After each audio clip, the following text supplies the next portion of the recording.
What's up, guys? Matt Brown here for thelines.com, playpicks.com. I'm going to talk to you about Monday Night Football between the Chargers and the Saints taking place down in the Superdome in New Orleans. Before we get going, as always, go ahead and click that subscribe button down below. Everything we do is free at the Lines, at the website, here on the channel, obviously. So really do appreciate your support. So click that subscribe button if you don't mind. Give us a thumbs up on this thing, and then also let us know in the comments how you're going to be betting this game tonight. So weird season, we know. Supposed to be 2 Monday night games. That one ended up getting postponed. So we're just back to the 1 Monday night game.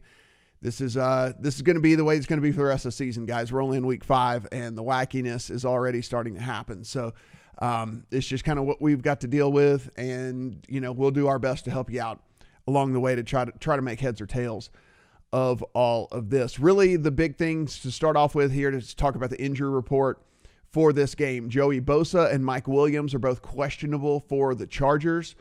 And with that, listen, your best defensive player along with your field stretching wide receiver, 2 offensive linemen already out for the Chargers as well. Brian Bulaga is going to be out. Trey Turner is going to be out for this game. And of course, they lost Austin Eckler as well to the IR with a hamstring injury of his own. So kind of beat up there. The Saints, though, not that much better. Now, Sheldon Rankins is expected to play.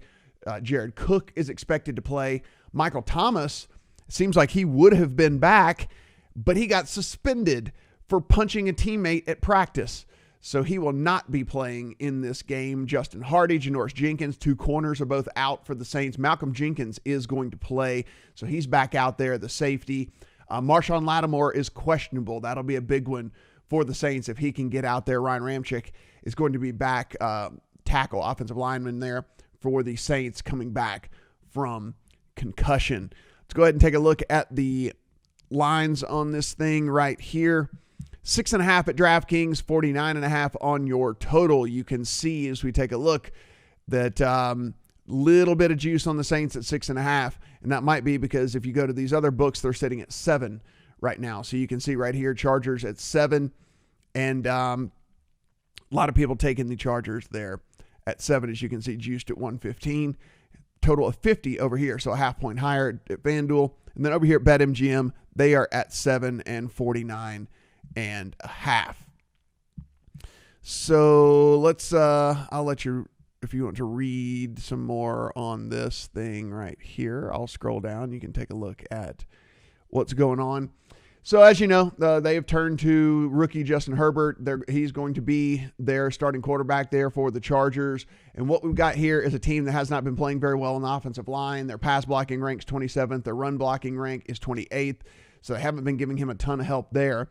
Their rush offense, one of the worst in the league at 27th. But pass offense DVOA is actually 6th. So they've been doing pretty okay through the air when they've been able to get some time to throw the ball and stuff like that. And then if you look, yards per play, they're 5.8 yards per play, which is 15th in the league. We're talking about a rookie quarterback here and a bunch of injuries. So, they've been doing pretty well through the air. It's just the run game has been non-existent. And of course, when you become a one-dimensional team, what that can do for the defense. They can just pin their ears back and come at you.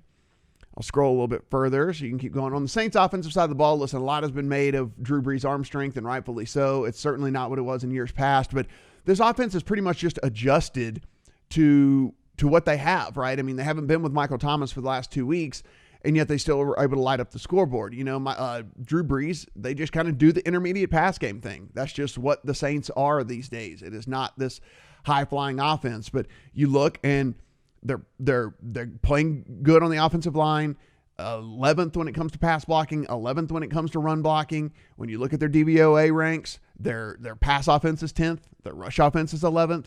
So you can see upper third of the league in just about everything that they're doing. Yards per play is 5.9, which is 11th in the league. So they've got that going for them as well. Third down percentage, they're moving the chains. They're 3rd in the NFL in third down conversion percentage.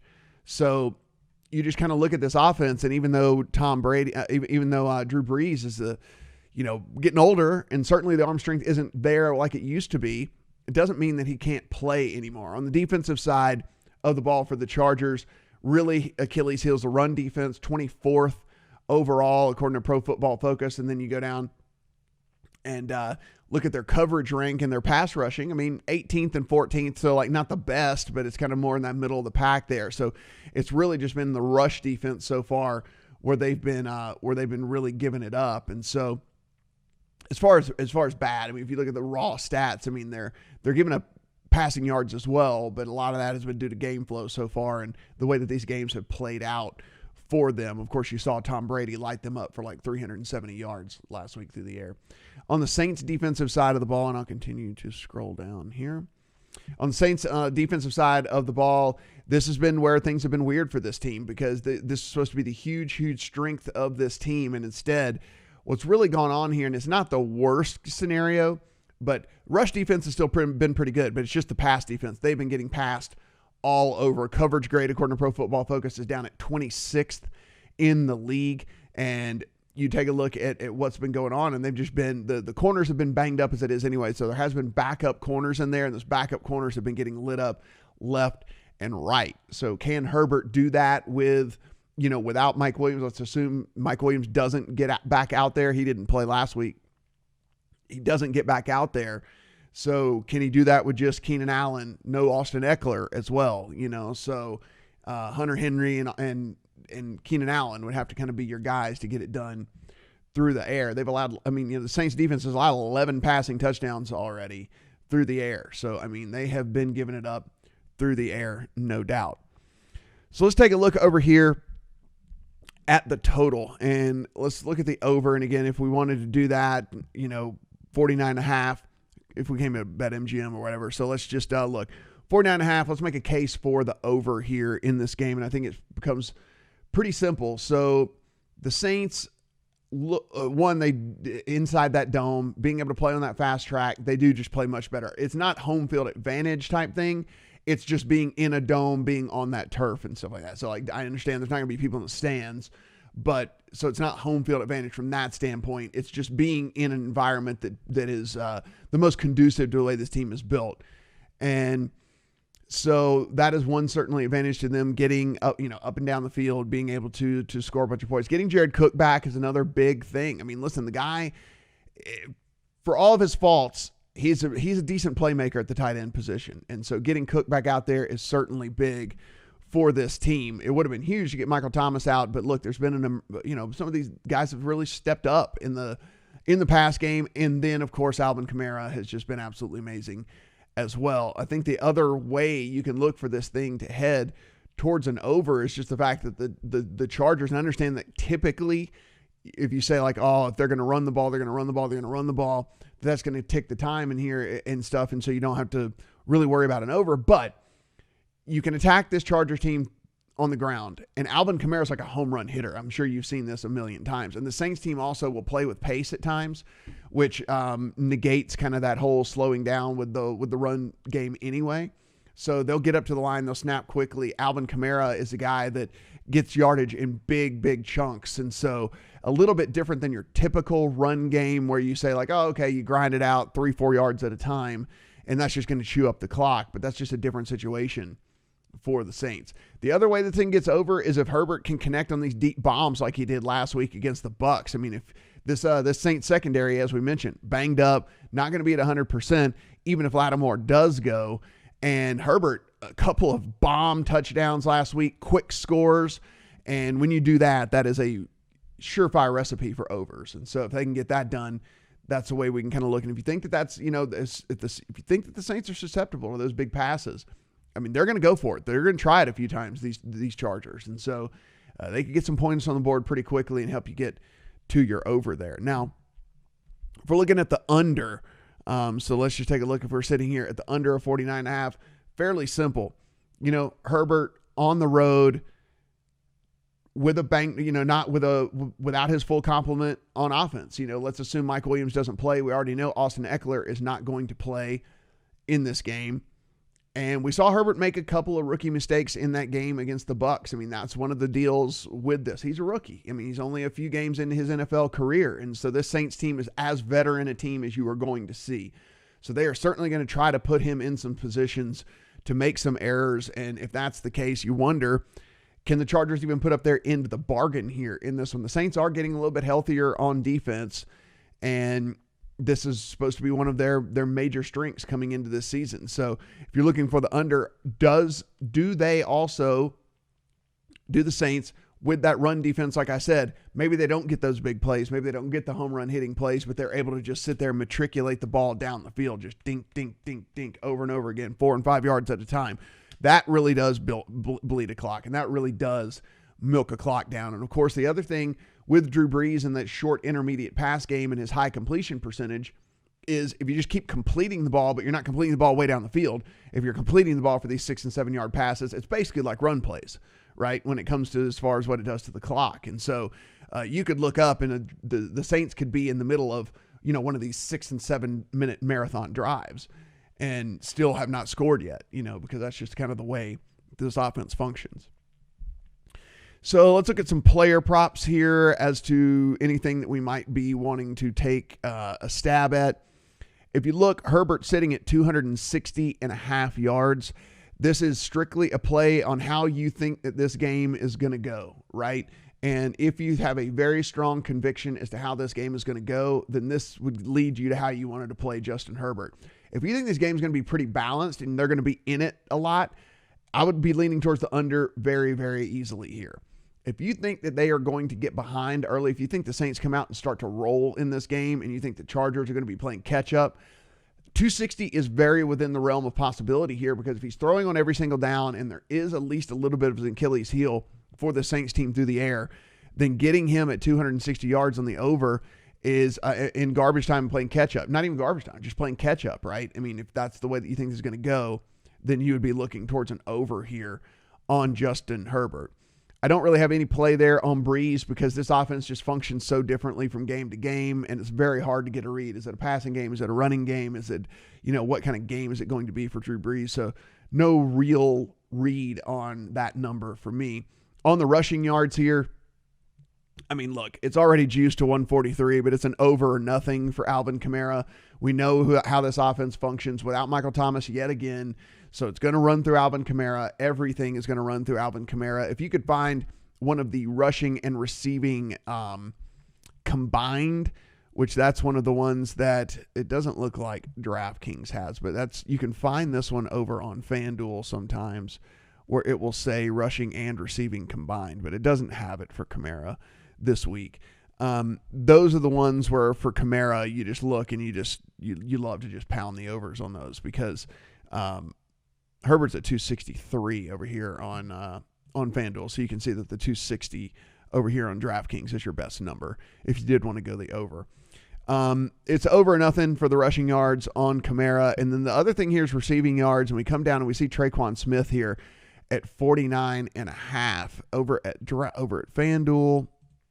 He is at 50.5. And then over here at MGM, we can click on their player prop tab. And receiving yards for Traquan Smith, 50.5. So best number here is 49.5 over at DraftKings. Here on your screen, you'll see Traquan Smith and his 2 games in these games where Michael Thomas either got injured or did not play at all. And so this would be these 3 games right here. And you can see 86 yards, 42 yards, 54 yards. So he has been over that 49.5 twice, way over once, and then right on the cusp a second time here. So it's another one of those things where it's tough to say it's an over or pass, but you really want to go over or just pass on this thing because Traquan Smith has kind of stepped up to be the guy when Michael Thomas has been out for this team. And so over or pass for me there on Traquan Smith, and might end up getting an over in my account here on this one because I do believe that there's a decent chance that Traquan Smith gets there. Same deal, over or pass on Kamara, but this thing has been juiced to hell already. You can see at minus 167. Do we even get Kamara receiving yards over here on FanDuel? It does not look like we do. Maybe we get it over here on MGM. Receiving yards, Kamara at 51. Okay, so at least it's at 115 at 51. I guess it just it matters how much you value kind of, the juice you're going to pay. 167 on the over on Kamara. Again, this offense just runs directly through Kamara. He's going to have 6 catches in this game. Does he turn that into 47 yards? That's going to be up to you. I think the answer is yes. I like the over on Kamara as well. As far as the side here, guys, full disclosure, I have a lot of money riding into Saints and a teaser rolling into this game. So I basically have the Saints in a teaser down to 1, not as good as 6.5 right now, which would be half a point, taking this thing down 6 points. But I have the Saints down to 1 point favorites in a couple of different teasers that are rolling into tonight. So I am already invested in this one pretty heavily as to how I'm going to be playing. If you like to play the same game teasers, I mean, getting the Saints at a pick 'em in this situation, and then getting this thing, if you wanted to play the over and just getting it down to 43.5, and then the Saints at basically a pick 'em. I don't hate that same game teaser play right there. I do think there'll be points here. And look, it's a game. If the Saints do what they're supposed to do, they're going to put up the majority of this for you anyway. And then you just need the Chargers to get some garbage time points. And again, we said, people have had big pass plays against the Saints team, and the Chargers have had big pass plays of their own. So certainly something that we'll be looking at in this one as well. If I'm playing the total straight up, I would go ahead and lean a little bit towards the over if I'm playing the total straight up, but no real play as it sits at 49.5. I do like a same game teaser between the Saints and the over. Don't think I would go with the Chargers in the over, because if there was a scenario where the Saints, there is a path to where the Saints blow this game out. So unlike Sunday night game where I said I think the two-way hit, which it did, I believe that this would be a Saints and an over or pass. I don't think I would do Chargers and over and pass. I think there is at least a decent chance that the Saints could win this thing by 2 touchdowns. So would be looking at that. Other than that, underneath the 7, I still think the Saints are worth a look if you just want to play a side here. I understand without Michael Thomas is not as appealing, but it is still the Saints. It is still Alvin Kamara. It is still Drew Brees, still completing passes at a high level. And then you also have the emergence of some of these receivers. Finally got Emmanuel Sanders into the mix last week at wide receiver. Traquan Smith, as we mentioned, getting more and more involved, and he'll have Jared Cook back out there as well to make some catches for him. So definitely a pretty hard lean for the Saints at 6.5. At 7, it would be a pass for me, as we have over here at the other sites. At 6.5 would be a pass. At 7 would be a pass. 6.5 would be a play for me on the Saints. Guys, as always, written breakdown over here at thelines.com, so be sure and take a look at all of those. If you live in any of the sports betting states, just click on your state. We'll give you the very best sign-up offers and everything at all the sportsbooks you can have. You definitely want to have multiple sportsbooks because, as we've shown, different odds, different lines, different juice, different things like that, different prop lines, all that stuff. So you certainly want to make sure that you're taking advantage of getting the best of it every single time that you make a bet. Appreciate you watching, guys. Hit that subscribe button. Give us a thumbs up. Let us know how you're betting this game in the comments, and good luck on all your bets.